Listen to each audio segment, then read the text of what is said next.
Okay, go ahead, B flat. Bonjour, je m'appelle Beefland. Ça va? What's Ah, up? ça va Sorry, bien, ça va bien, et toi? I'm getting word that this is not a French showdown. Oh, oh damn Welcome it. back, everybody. Okay, okay. C'est dommage, c'est dommage. So we have the grand finals match number one. There is going to be a bracket reset if Platt ends up taking this win. However, if Lulu wins this, then the grand finals is over and we crown a winner. So we have the slow control that Platt has here, the Arishiel gameplay, we have the Strangle, we have Cage, and then we have a completely different setup and team entirely. It's Lulu ending up doing the aggro side with a little bit of tanky Tems if needed with the 2 Vine and the Ragnant. There is Bait and Chamomile being played on Lulu's team, but I imagine one of those is going to be taking the ban, maybe even the Hazrat, so that Arishiel can actually play to the best of its ability here. Yeah, in this matchup, Platt is in a bit of an interesting sort of pin situation, where Luluchroar can take advantage of landing Transmog, and basically have two ways to really get a ton of value out of his opener. The first one is the double bird. We've seen double green bird a few times. Humiliating slap is very, very difficult to deal with. However, he can also go back for double rat if Platt decides he wants to ban out the big green bird.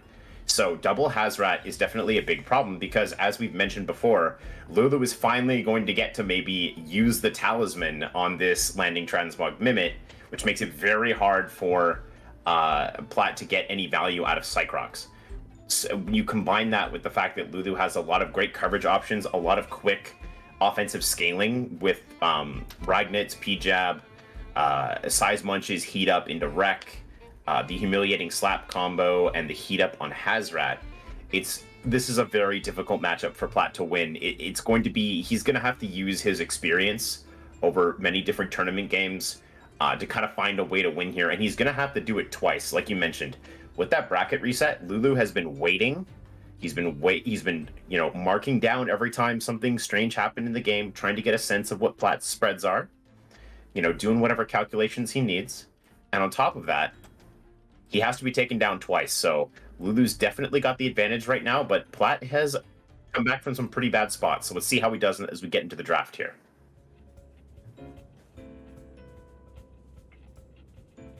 That's exactly it, though. It's we have Platt, who basically just ran a gauntlet here on stream. He had to go against how many rounds in games in losers bracket? 3, and Yeah. Lulu has been waiting in grand finals for this entire time. So this is going to be Platt hopefully continuing this hot streak, but I think the only thing that Platt has an advantage on immediately is that this Oshiara feels like it's kind of a dead slot here. I don't think it's going to be banned, and I don't think it's going to be I don't think it wants to be picked. Yeah, this was a really interesting opener from Lulu, dropping the Ragnit down first. This is likely to protect something on his side, but it's not entirely clear what it is he's protecting. Platt is going to go ahead and make another selection. We do know the Ragnat has Turbine, so it's definitely a problem for the Toxics. And Platt is likely aware of that as well. If he picks the Volgon here, it's going to be very difficult for Lulu to KO it with the Ragnat, but I'm not sure if that's enough value to sort of get things going for Platt here. Let's see what he decides to do. Lulu, you can bet that Lulu has mapped out multiple possible openers here, multiple possible situations as to what he wants to do to deal with this opener from Platt. So definitely on the back foot here. Let's see what he does in response. Platt's going back to his safe Hazrat and Schween opener. We've seen this a couple of times throughout this tournament. Lulu is leading this Ragnat. We know it has P-Jab, and we know it likely has some sort of hold move that may end up being seen later on, like perhaps a turbine into these toxic core. The Mimit is also a landing Mimit in comparison to the striking Mimit that Platt just had to deal with and is using himself, which means that I think Lulu is looking for this P-Jab setup. Double Ragnit opener is so interesting because on turn 2, these functionally turn into wind Temps. They both get Turbine up, so this is a very, very interesting opener for Lulu. We see Plat banned out the size bunch second. The Volgon gets banned out. Plat's got some bulky stuff going on, but I wonder if he's going to be able to get this done as we get into game number 1 of our grand finals. Luluchroar, PDX, snrplat, PDX. Let's get it on. Here comes the landing, the double Ragnant. You gotta imagine that both Tamers are going to be running this clock down, because this is going to be crucial turns every single turn. Yeah, no synergy for the Crystal Deluge on snrplat side, so the Schween's primary value is going to be trying to get synergy in there somewhere. It could be that Lulu picked this Mimic just to get access to the Talisman, as we see Lava Wave come out. It's respectable damage, but it's definitely not anything to write home about there on the Ragnant. In the meantime, Water Cannon back the other way. Those are good toxic ticks on the Mimic. See, perfect jab. Yeah, there it onto is. The Schween. Is a double perfect jab onto the Schween. Is... Yeah, so big double up there. Range of... This Schween is in range of anything from this Ragnant, and there's not really a lot that it wants to swap into either. The Yowler HP is very valuable. The Cycrox taking a Turbine doesn't want to take that.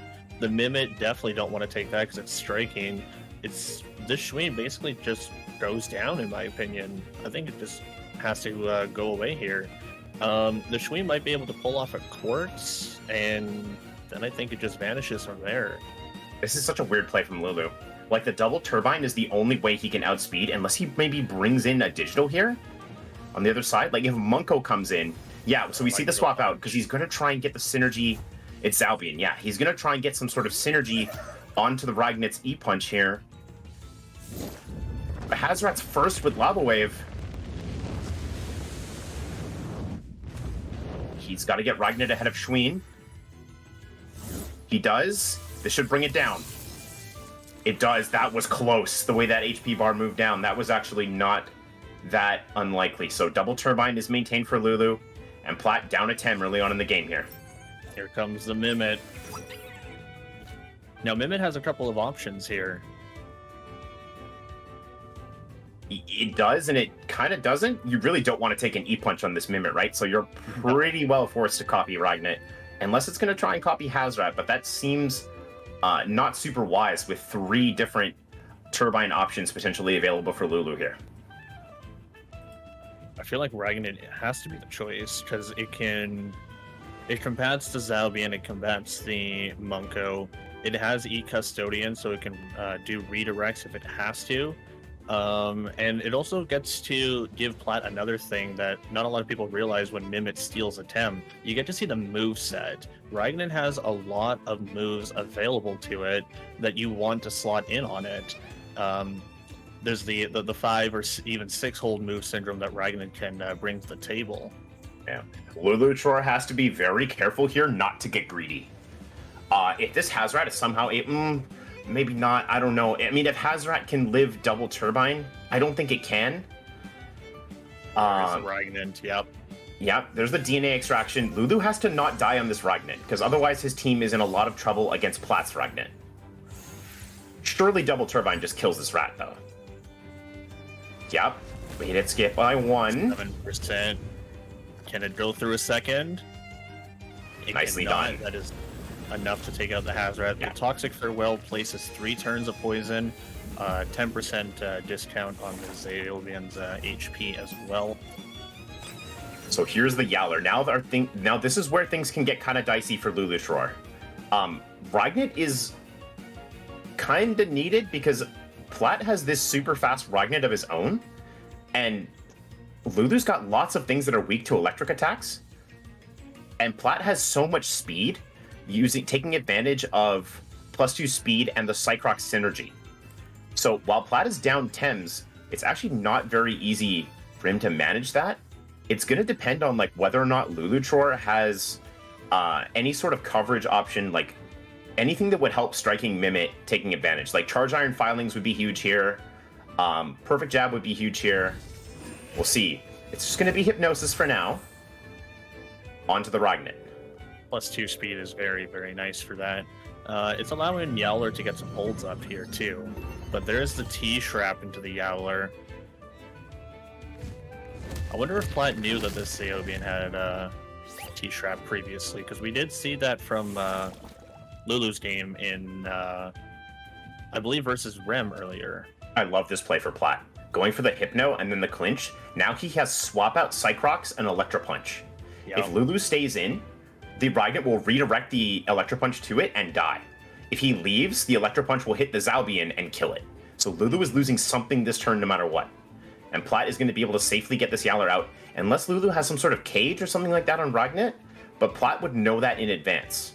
Yep, he does have the moveset written down because he did steal it. I think we've only seen 3 moves now on Rygnet. Previously we only saw the 1, but now we've seen P-Jab, Hypnosis, Turbine, and oh no, Electro Punch. Sorry, that is 4. Yeah, Hypno, P-Jab, E-Punch, Turbine. So that's there's no good cage. information for both players. Lulu's going to leave on Zalbian and get Mimid in. This is a smart play by Luluchroar in response. It preserves the Rygnet E Custodian, which is going to be just so critical. The Electro Punch for Lulu to keep things going. Rygnet. But yeah, very smart play. Now this Plat stolen Rygnet for the Mimid, has E Custodian of his own, so this Cycrox is protected from this E-Punch. Yeah, but he's not protected from Hypnosis, and crucially, like Plat's Rygnet is Plat's Cycrox is protected from Electro Punch, right? Like Lulu isn't going to be able to do that, and we've seen that he does have Turbine up, which can hit the Cycrox, but the Cycrox has Arvile. It's going to be able to take that pretty well, and this Cycrox has Synergy Harmful Microwaves, which is probably enough to KO the Zalbian. The only thing that we know for sure is that the Talisman on the Mimid here is the only thing that Lulu has going for him on his board. Hypno into the Rygnet again. There's a Turbine, but here comes the Arvile. Oh, that's not very much damage. Will this bring down the Zalbian? Oh, is it enough? Just enough to take out the Zalbian. Now this changes things quite significantly.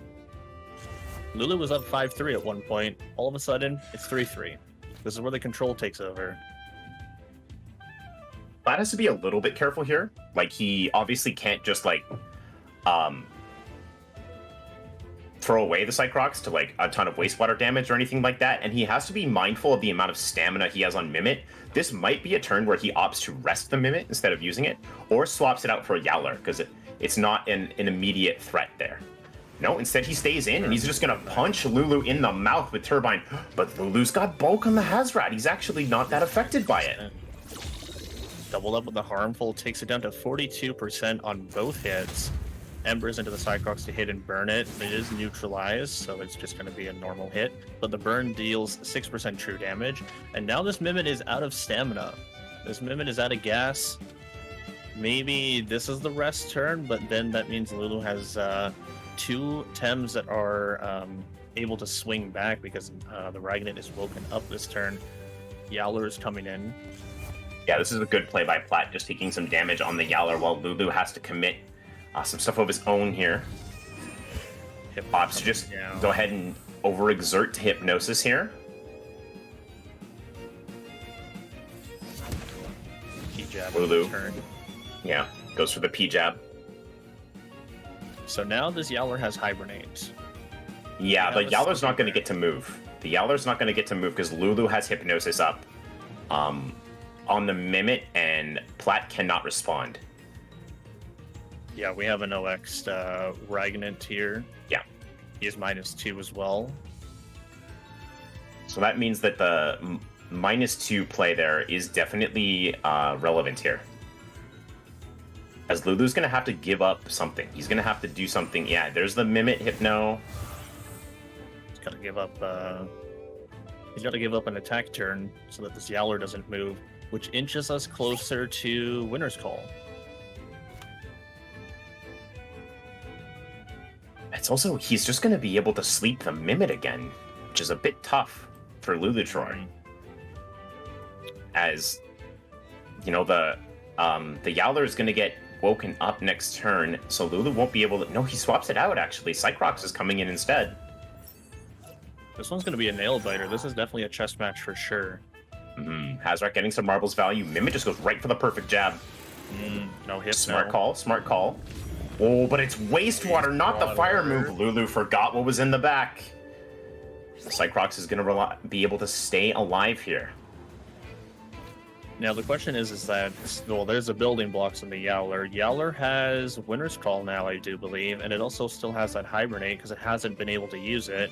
Turbine can come down into the Cycrox and take it out, but the swap to the Ragnan can also be relevant as well.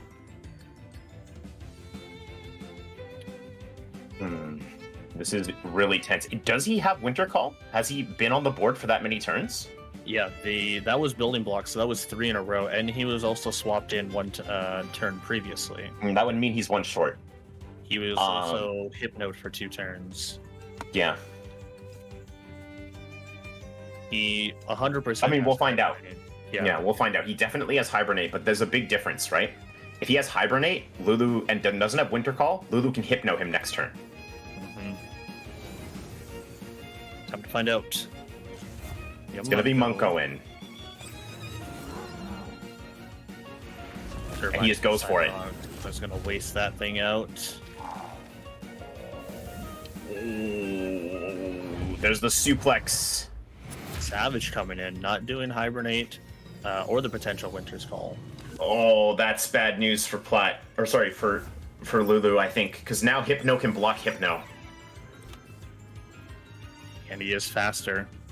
Yeah, he's got the speed advantage. He's able to Hypno the Mimited Bragnet, which means that Lulu can't Hypno to block the Winter Call. So Plat is going to get Winter Call into Hibernate with building blocks still active.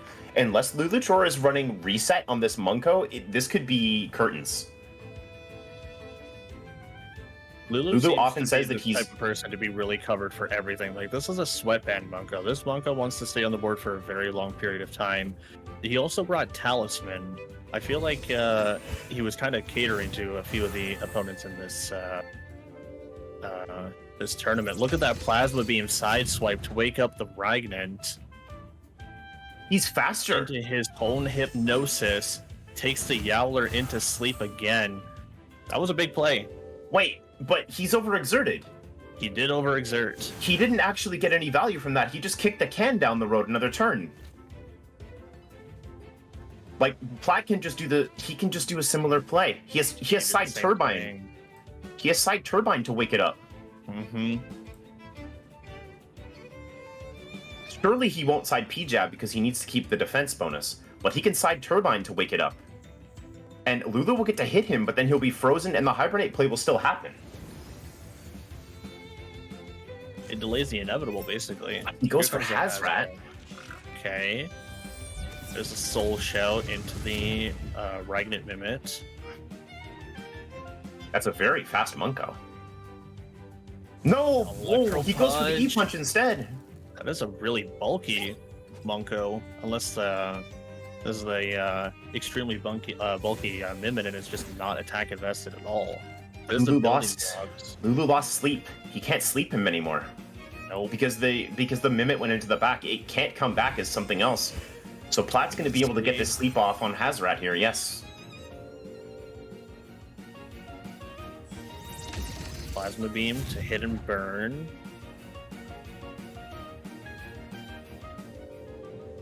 Hazard is There's the Winter Call. Winter's Call. Yep.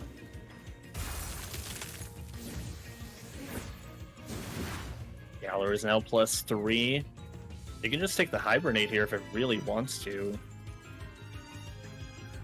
That's true. And when the Winter's Call is over, he's going to have the option to just use Mimit to KO whatever slot Lulu has on the right side. Munko will go down to Turbine, and so will the Mimited Yowler. So he may not actually want to put down any pressure here. The Hibernate becomes super safe for him to do. I believe this is also a Building Blocks turn, isn't it? There's a Hibernate, yep. That's Warm-Blooded, and that's the heal. I think Lulu's kind of... Unless he's got Reset. if we see reset, it's now or never. Yeah, if we see reset come out here, the game gets closer. I still don't know if that's enough, but it does make things closer. That still might not be enough. The turbine on the Ragnar is so good against Lulu's Hazrat. We've never seen anything reset or Misagi related on Luluch's team. Wonder if that's been held onto this entire time to pull out for times like now. It's a perfect jab. No, it's just a plasma beam. Really weird. Perfect jab there from Plat. Water into the Ragnit Mimit. The poison will take it out at the end of the turn. The Savage is going to take out the Munko. We will never get to see if that reset happens. That's very strange. Why did he P-jab the Hazrat instead of turbining it?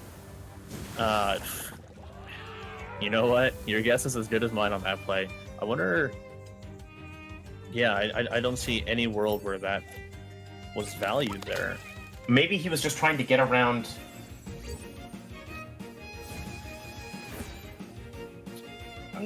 I don't know.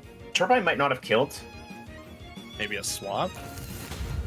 Lulu might have an outside chance at this? I don't think so, because this Yowler is going to get a clinch off back into... It's going to return he went fire. for clinch on Rat instead. Strange.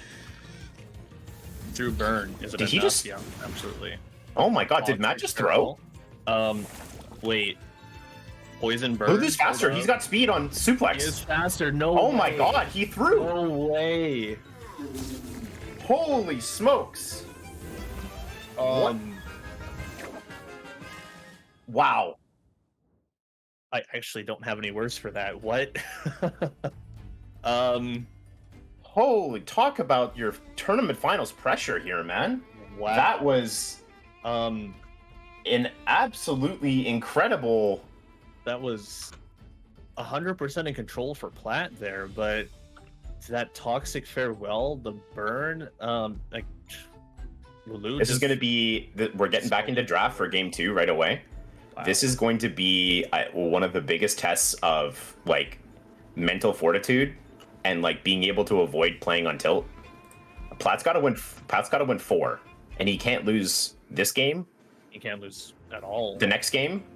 And then he can't lose 2 in a row, or 2 out of 3 after that. This is like an uphill battle now. Plat really needed that win. That was... That is for sure. That's... So someone in chat says, does Lulu win anyway if he Toxin Showers while Plat kills Yeller? I don't think Lulu has Toxin Shower. We've seen Embers. We've seen Wastewater. We've seen Lava Wave. So in order to run Toxin Shower, he has to be not running V-Claws and not running Heat Up. He also does have Heat Up. We have seen that before, I'm pretty sure. In a previous game. Pretty sure we saw Heat Up in a previous game. He just had to not trigger Toxic Farewell and keep hibernating off the damage. But that kind of comes back to the perfect jab Turbine on the Hazrat. If he clicked Turbine on the Hazrat and trigger Toxic Farewell on the Ragavan, he just doesn't lose that. It's just, he just forgot Toxic Farewell, I assume. Wow, that's a lot of pressure. Hazrat Munko coming in. Leave it to us being, watching and casting. I can't imagine the amount of pressure that these guys have. There's a World Championship qualifier on the line. There's a lot of money on the line. Like, this is... Whew. That was crazy. For the Schween Hazrat. Mm-hmm. This Cycrox is really interesting in that it's probably going to force Lulu to swap out turn 1. He doesn't want to take harmful microwaves, water cannon on Munko. It's like really bad for him to do that. Well, the other thing is Doom application possibility as well, and the only counter he has is either the Chamomile, the Bait, or the Mimit. And bans come down before this Mimit gets chosen. I don't love this opener for Lulu, to be honest with you. Rat Munko is like very strange into this Schween. We know the Schween has enough bulk that it probably lives a double here. The Munko is Shaolin, but it's not Sensei Rope, so it lacks the sort of upfront power that you'd normally see from a Munko. So it is Sweatband. Plat, knowing that, is like completely unafraid to stay in and make hay here. Now, let's give Plat credit where it's due. He made a number of very, very strong plays in game one, taking control of the Mimit that was faster than Lulu's Mimit to control it with Hypnosis while his Cycrocs got to work. Great plays. He absolutely played very, very well for most of that game. It is very hard to immediately play another game after making the mistake that he made at the end of game one. So let's see if he can keep it together in game two, or if Luluchroar is going to go ahead and be crowned our champion. Championship point for Luluchroar.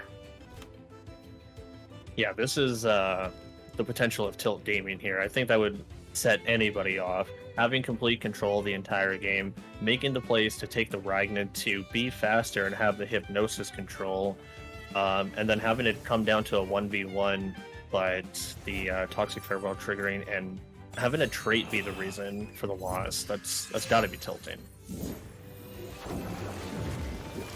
Okay, Lulu is opted to give up the Munko turn one here. Soul Shout's going to go in. Yep, Sheen takes pretty good damage. Oh, this is tilt. This is definitely. He knows it's open gear info. He knows that Ragnar has camo. Mm-hmm. Throws that in there maybe just to force out the swap. I mean, it's not okay. Game's not over or anything, you know. Not over. No, that was just one tempo loss basically. If we had to keep score.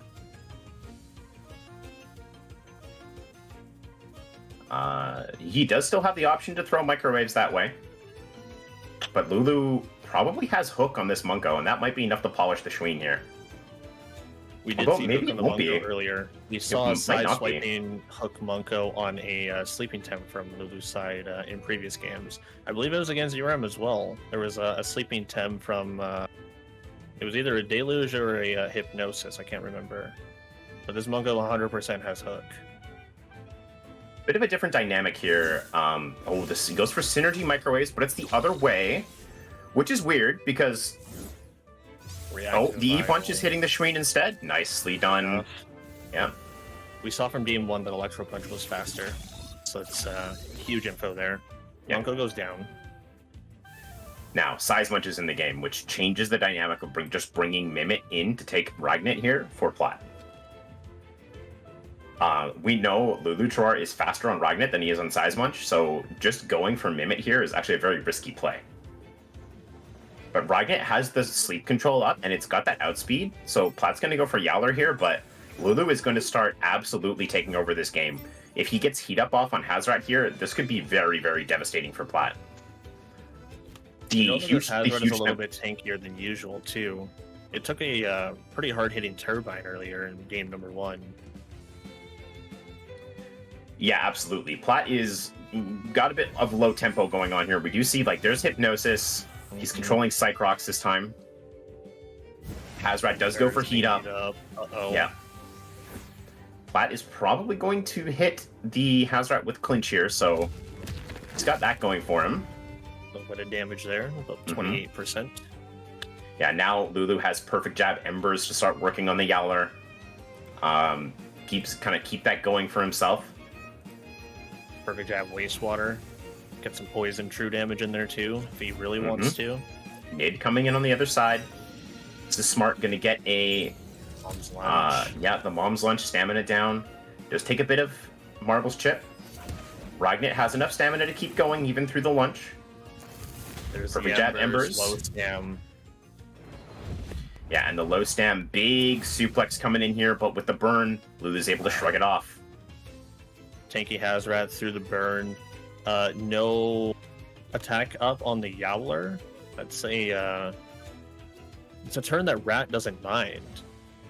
What do we have in the back here? We have a Cycrocs in the back, and we have a Mimit in the back. We're not going to see a Mimit swap here, surely. And this Hazrat is able to just kind of hit whatever it wants for a lot of damage. Absolutely. This is a really nice perfect jab play here. Hazrat's going to go for the Lava Wave just to clean up the Yowler, putting Lulu way ahead in game number 2 here. And it's perfect stamina. Just not enough for Ragnet to get overexerted. This is where You the see Celts have to come out. Yeah, That is half HP perfect. Cycrox in the back. Good. Plat's going to bring that in. This Hazrat Marbles has been, it hasn't been the deciding, but it has been getting a lot of value. It's getting a lot of value. There's been a lot of KOs. This Nidrasil took 5% from that. This Cycrox took 5% from that. Marbles is a very, very good gear. This game is all just about the blowout turn, right? Like the Camel Ragnet coming in to take Toxic Slime. Game goes completely differently if that T-Slime lands, or if Matt sees it, or Plat sees it coming and goes for the kill on the Munko. Plat actually is going to bring Mimit in here defensively. This is not very common. Perfect jab into the Nid instead. So that's going to be an overexertion on Ragnet. Hazrat with the +2 Lava Wave. He's going for the kill on the Nid. Is this enough? It is. Well played by Lulu. Perfect execution. -2. Both overexerted here. This Mimic gets to bonk whatever it wants here. What does he want to bonk here is the question. Is that Marbles again? I don't think it matters. I think we're looking at GG here. I think so too. Ragnet is interesting. If he takes Ragnet, he does start to get some speed going on his team. He's got a lot of work to do at that point, but Zalbian and Seismunch can take damage from harmful microwaves, and he does have Hypnosis to stop the Seismunch wreck. So Plat taking control of Ragnet could give him some advantages in this game. He's actually going to take the Cycrox. Wow. No reactive vial because I've surely Lulu saves his Ragnet here. He has to. He doesn't. He doesn't. Plat doesn't hit it. Gonna hit the Hazrat there. Interesting. Double rest because of the double overexert. He's just saving Zaobian and Seismunch for later. I guess he wants to have harmful for the Seismunch and Zaobian, and hoping that the +2 is able to outspeed. It's the only thing I could see here, really.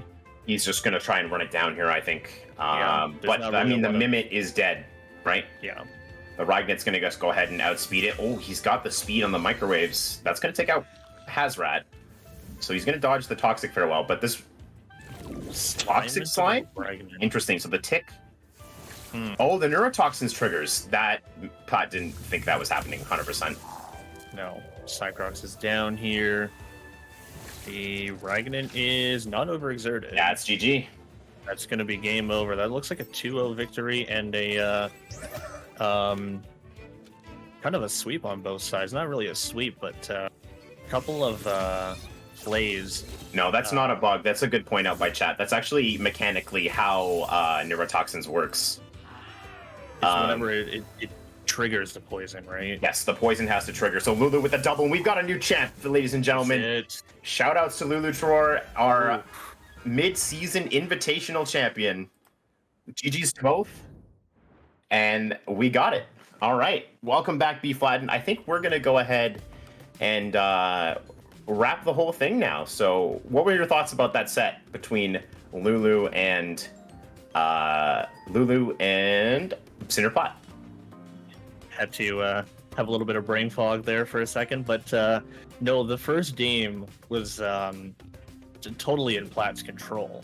Plat should have been able to take that out, but the burn and the poison for the Toxic Farewell was just enough to take out the Owler on Plat's side to give Lulu the first game, and the second game seemed kind of tilt side on Plat, like we were mentioning previously to that game. The Toxic Slime into the camo was really a turn shifter there for sure, and Lulu was just able to take advantage of that. A lot of good calculations from Lulu as well, and was able to take I believe a 4-0 victory, 3-0 victory on the second game. We have a new champ. Yeah, this is about as clean of a run as you can get from Lulu, right? Lost one actual game. The entire tournament. Lost, I think it was game 2 to Urim. I'm not game 1 or game 2. No, who did he lose one game to? Someone. It was Urim, I think. It was Urim in the that would have been winners final. Yeah. Other than that, it's a totally undefeated run. Made it look easy. Lots of really interesting creative team building. Lots of very careful, deliberate play. and maybe in the grand finals a little bit of good fortune based on his opponent's play in game number one. But we take those. People make mistakes all the time, and kudos to Lulu for one of the more impressive runs we've seen in the game so far. I think we're going to be shifting tides over from us, but it's been a absolute pleasure to cast for you guys the last 2 days. I had a lot of fun. East, thanks for being a great partner. I think we had a lot of chemistry there, and I appreciate that a lot. I think we're actually still going B flat. You're leaving a little early here, bud. We're gonna do. I'm gonna do a winner's interview with Lulu, and then I think you're gonna come back to wrap the tournament with me. So don't go anywhere just yet. You're not done. You're not out of your contract yet, bud. In the meantime, we're just getting the winner's interview ready, and then I'm gonna have a chat with Lulu, and then we will go ahead and say goodbye to everyone here. Before we do that, I want just like a quick shout out. We hit over 200 viewers for the tournament today, which I think is the highest in TemCS. It might be the highest of almost any tournament that we've done. So it's really cool to see people. The only other one I can think of was the first top 16. I think that was about 400. Oh, wow. Okay, yeah. So, yeah, good stuff. So, thanks to everybody for turning out. Like, it's really cool to see people here and supporting this game. We just dropped Showdown mode. Crema just dropped Showdown mode, where the game is completely free to play now, PvP. All of the TemCS events, you don't have to catch your own team. You can build it pretty much from your own ideas using Temtem Showdown. This is, I hope this weekend tournament has demonstrated to you guys that, like, this is a really deep, very interesting, beautiful game, and it rewards the players, even at the highest level, who are willing to experiment, who are willing to take the time to develop fresh ideas and really hone them. And I think that's, like, one of the best things we can take away from this event. And with that, I think we're going to cut to the interview. So, B-Flat, before you go away for a bit, why don't you give us some final thoughts before the interview?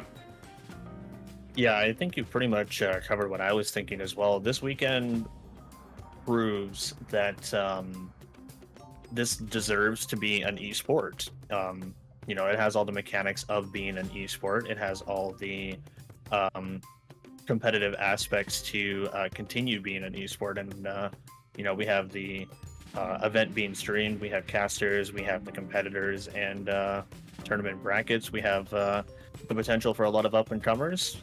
There's a lot of new people who've been joining, especially with, as you mentioned, Temtem Showdown being up on Steam. I would really like to see a lot more like this, even more when we see more regionals and worlds coming up as well. All right, and with that, we'll get the interview underway. So I don't know if we've got a special screen we're throwing to for that. Yeah, we'll go into the interview, and okay. B-Flat, you're still here for the interview too. We kept you in. Lulu, can you hear us? Yes, I can hear you. Wow. Can you hear me? Yeah, that Ragnatum, not too bad, eh? Yeah, that Ragnet was really good. Yeah. Congratulations, man. Take us through that last set. How are you feeling going up against Plat? I was very excited to go against that because facing snrplat in a grand finals of an important tournament was a dream I've had for a very long time now, and being able to get on top was very, very good. I'm very happy right now. Awesome, man. That's great to hear. Like, I know. Take us through a little bit. You've been at this for about half a year now in the TemCS. I know you, just from talking to you, like outside of these sorts of things, you haven't necessarily been, the most pleased with your day twos. I know you felt a little bit like you had more to give still, but like that you were almost there, like you were getting closer and closer each time. Did you do anything, whether it's team prep or like personal preparation, like mental game preparation, that you feel like maybe changed things a little bit for you in the Invitational? I'm not quite sure, to be honest. I don't feel like I changed much in the way I approached it, but I tried to focus more on my own game plan rather than like in the past I had a bad tendency to mostly like try to only counter what I felt was popular, and this way I tried to make them like good strategies that I felt were actually also good in the mix. Like the double two vein is really good, and I tried to build around that. I also think Monko was good, and yeah, the difference I did with my team building is that I instead of only focusing on countering what's meta, I also like try to find my own stuff that is actually good. All right, B flat, ask a question. I'm asking all the questions. Yeah, so I kind of want to get a little bit of an insight because we only had an outside view of this through the game number one with everybody watching and me in East. That toxic farewell at the very last seconds of the first game to take that victory. We're like, we're like, take us through that. What were your thoughts on that? I had to click Embers on Hazrat. I did click like I believe that if he hits the Yoler, I cannot win. I don't think I can actually win the game if he hits the Yoler. But I had two Embers because the only way I win this is if it triggers the Toxic Farewell, and if I waste water, and then I eat my own Toxic Farewell, and I don't get the kill with Yoler, I believe. But when I saw the Toxic Farewell happen, I was super excited. Lulu, can you take us through how you built this thing? Like, I know I have a bit of inside info in that, you like ran through the PDX Discord being like, double two fiends good, double two fiends good, double two fiends good for like 3 days. But like, how did you build out from that? Like, what do you think were the core concepts that you tried to like build from there? Well, I picked 3 Tems that I like. The 4 main Tems I built around were the Zalbian and the Monko, because I think Zalbian Monko is really good, and the double 2 Vine combo, because like both are extremely strong. And with the main advantage of like these Tems is that it allows you to play a fast team that doesn't actually lose to Nagais, because you have a lot of ways to beat it. And a lot of the rest of the Tems were trying to cover for a lot of the things that supposedly beat these Tems. Like I think the hardest matchup of the tournament was actually my round 1 against Talwin, because he had free Earth. But I tried to cover for the Earth because the double 2 Vine's good, but it really struggles breaking fires and Earth, and Oshar really helps with that. Monko has good matchup into a lot of stuff that's good also. And the idea behind the size match, the main reason I went for size match was because of how it has situations where it pairs really well with both Zalbian and Regnet. An example is, let's assume someone tries to lead Naga still with like Scarabolt and has a game plan to kill the Zalbian. I can actually go with Size Munch and punish that play really hard by getting an unpunished heat up while the Naga is forced to either die or swap out turn 1. And you snowball from there. And it's the same concept with Oshira. Both Size Munch and Oshira punishes really hard the opponent for ignoring them. And it's really hard to ignore them when the Tems next to it are Zalbian, Monko, Hazrat. Hazrat was the late addition to the team. Like I at first I didn't actually intend on bringing the Hazrat. I had Malthank in that slot with Tenderness, but I'm really glad I ended up going on the Hazrat. The Hazrat was the MVP of the entire tournament, I think. All right, B flat, hit us with another question.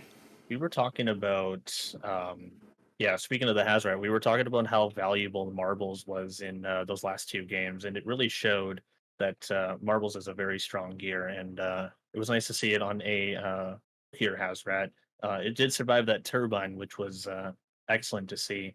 To go a little bit in depth on the team a little bit more, if I may, the talisman on Mimit, I'm curious about that. And also, does Monko run reset? Because we were talking about that on Yowler too. I was very curious about that. The Monko does not run reset. I don't think Monko can slot the move. Like the other moves are way too strong. Plasma, like the consistent burn from Plasma Beam is really good. You need the free prio from microwaves to combo with the electrics against anything fast. Because it's like, even I'm not running these M's very fast. I'm running them just fast enough so that I can punish fast teams and also outspeed slow teams. and the hook came up quite a bit of times. I hesitated with the last move on my Monko. I was between reset, hook, and token. And my gut feeling told me run hook. It's gonna come up. You're gonna have to kill Wolfies. You're gonna have to kill Fimorians with it, and it definitely happened. I needed hook to kill Wolfies. I needed hook to kill Fimorian. I needed hook to kill Queens. And for the marbles and Hazrat, it's just a really good gear because No, we're talking about Talisman on Mimit. Talisman on Mimit Yeah, is why what are you I was running also that? curious Tell us why you're about. running that. I run Talisman and the Mimits because combos of double Hazrats and double Tuveen completely destroy bulky slow teams. And one of the way that these teams have to fight that is Cycrox. I went into the tournament believing that Cycrox was the strongest Temtem in the patch, so I thought there would be way more Cycrox. They end up only being one in the tournament, but I thought there would be a lot of it. And if you don't have the Talisman, the Cycrox can very easily neutralize these matchups, and suddenly you're no longer at an advantage. They can actually trade evenly. And with the Talisman, they cannot actually fight back. Like, they don't have the ability to fight back. They just lose if they're relying on Cycrox to nullify the matchup. Or the lead, at least. All right, Lulu, we're coming up on time here, so I'm just gonna get you to give us a quick shout out. Like, shout out whoever you want. You know, talk about what you're doing. Do you have a stream going? Like, what's going on? Tell the people where to find you and give your thanks. I'm not currently streaming. I was planning on starting streaming again on Twitch and making YouTube videos. I'm not so sure yet. Like, I don't have anything like really done yet. But for the shoutouts, I want to shout out my family, my boyfriend, everyone that's behind me, like PDX, like the entirety of the club PDX that helped me prepare a lot. And all the other Temtem players. There's way too many people to thank. I don't want to start naming people because I don't want to forget names. All right, Lulu. Like I was saying during the cast, you know, this has been I think a long time coming for you, and I can think of few players who more deserving. So congratulations, and yeah, we'll play some Overwatch later. Yeah. Thanks a lot. Yeah, sure. All right. Thanks, Lulu. All right, B flat. How you doing? It's been a long day, eh? Yeah, we've been going, we had 6 hours yesterday, almost 7 hours today. Started early morning for both of us, so it's been a very long weekend. Also a blast as well. We saw the title underneath Lulu's name that entire tournament. It said upcoming champion. I don't think that's appropriate anymore. I think that has to swap out to champion, because he takes it. Yeah, great tournament, I think, for like validating a lot of what I think makes Temtem a really interesting strategy game and a really interesting PvP game. And I love that quote about Lulu, who has, you know, maybe not quite lived up to his own expectations at this point, finally says, I'm going to stop thinking so much about what other people are doing, and I'm going to focus more on like what I think is right and what I think is strong. And I think that's a great mentality to play this game with, no matter if you're, you know, 10 games of experience or 10,000 games of experience. Believing in your own ideas and adapting to new information is just a great way to play strategy games in general. And I think it's a great lesson to sort of take away from this tournament on the whole. If I were to make an observation, it's just the players that I think were focused on like trying to counter other things or maybe playing a little bit too safe had a bit more of a difficulty in this tournament, and perhaps that will motivate them, you know, going forward into future events. Yeah, it's what I mentioned a couple of games ago when I had the pleasure of casting one of Lulu's games earlier. I said it was, I said it was the battle of creativity, and you know that was mentioning Lulu's team. There was a few Tems on that team that nobody else ran, and that would probably be arguably not the ones that were going to be considered. We had a lot of textbook teams, sure, but we also had a lot of creativity that we saw from Lulu. Like the Tuvine is a great slot. I would call it an underrated Tem. Monko, great Tem, underrated. Ziobian, underrated. There's so much that was on there, but it's like you said, Lulu believed in his own ideas, and creativity takes the win. Yeah, like look at all the things that we saw throughout the top parts of the tournament that if you were to ask like the random, Diamond 1 Buster how good those things were, they'd tell you they're terrible and you could never play them, right? Ragnet won the tournament. Volgon that never clicks any attacks came second. There were 2 Broccolims in top 6. There was a Gorong, that Tim's nerf, no good. We saw Adoros fail to make it to day 2. We saw Tulkins fail to make it to day 2, right? Like all the standard stuff just like wasn't a match this time for people with a lot of deliberate plans behind their teams and like a lot of interesting new ideas. So I guess the lesson is, cook. No Nagas, no Volfies, let that list can go on. Oh, I also can't forget. Yeah, Ali said in chat. You got dude, Magma top 3? Like, come on, that's cool, right? Like, that's cool. 3. You gotta tip your hat. Yeah, good job, everybody. All right, so I think we're just about out of time here. So, B-Flat, why don't you tell us, where can we find you? What do you got going on? Oh, geez. I do YouTube and I do Twitch. You can find me B-Flat and B-Flat Official anywhere. I do a lot of Temtem. I do a lot of guides and tips and tricks and things like that. And I also enjoy the odd PvP or so. For my money, the #1 Twitch streamer and YouTuber in Temtem right now is B-Flatten, so you guys absolutely go check him out. Definitely great content, great insight, and definitely someone you want to be keeping an eye on as we go forward here.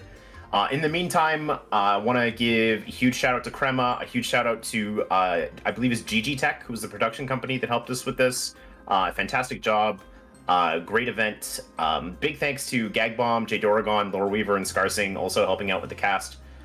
This is a high-profile event, and I honestly feel like we did a good job of presenting it well. So, back pats for the casters. Good job, guys. Thank you to all of you, and also other streamers as well. Marquitos for the Spanish stream, Kivkensky for the German stream, Quinza for the French stream. Thanks so much, everybody. This was a lot of fun. And that, like I said, what better way to sort of leave off from there? You can find me East on Twitch. I mean, if you're around Temtem, you can find me.